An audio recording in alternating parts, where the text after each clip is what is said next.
Здравствуйте. Хотел бы свое видеосообщение начать с того, что со своих извинений, с искренних извинений. Я был неправ о том, что я наговорил этому мужичку, хотя он не весь ролик выложил. И как бы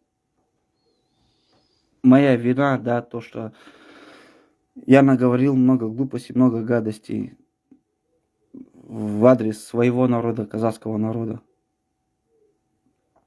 И просто хочу, чтобы вы знали, что я не националист, ничего. Просто он сам меня довел. Это, конечно, это не оправдывает меня, это за мои слова с меня ответственности это никак не снимает.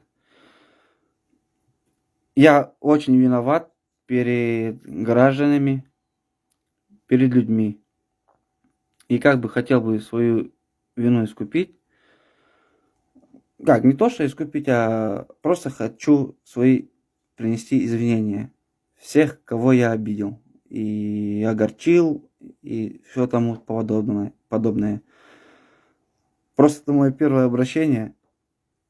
Я как бы никогда в такой ситуации не был. Это единственный раз такое было у меня. Надеюсь, меня поймут и простят.